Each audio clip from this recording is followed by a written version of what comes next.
How can this possibly be good for me? How can this be part of a plan? Why would Allah allow me to go through this? These are natural questions. Even some of the greatest believers throughout history asked questions like these. They wondered when relief would come. They cried out to their Lord for answers, but they never lost their trust in Him even when they couldn't see the wisdom yet. You see, trusting Allah's plan doesn't mean you're not allowed to feel sadness or frustration. It doesn't mean you're expected to smile through your tears or pretend you're not struggling.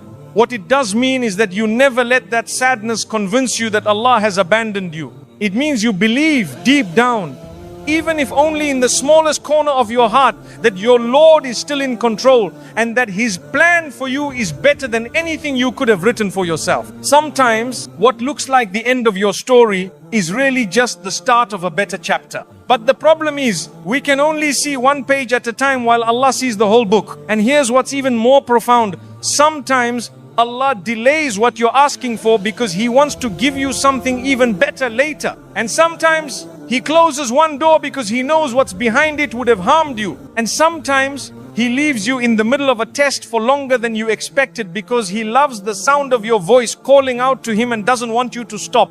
When you look back on your life, you'll realize that some of the things you thought were the worst moments actually became the turning points you needed most.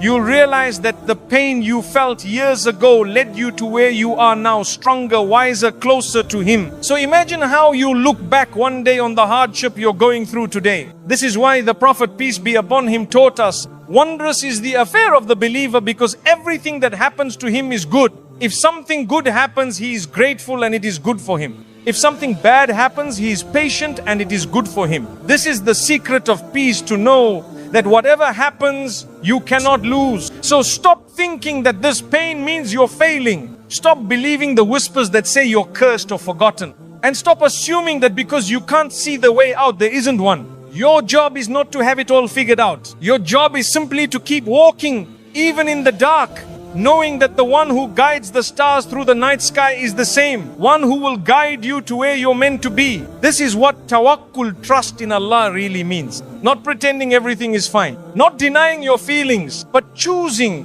despite your feelings, to believe that your Lord knows what He's doing and that His plan for you is more perfect than you can imagine, even when it doesn't make sense yet, even when it still hurts, even when you feel like giving up. That is when trust matters most, not when it's easy, but when it's hard. One of the most misunderstood truths about hardship is this: it is often the greatest sign of Allah's love for you. I know that may be hard to believe when you're the one feeling crushed under the weight of your own sadness. You might wonder, how could this pain, this loss, this loneliness possibly mean that Allah loves me?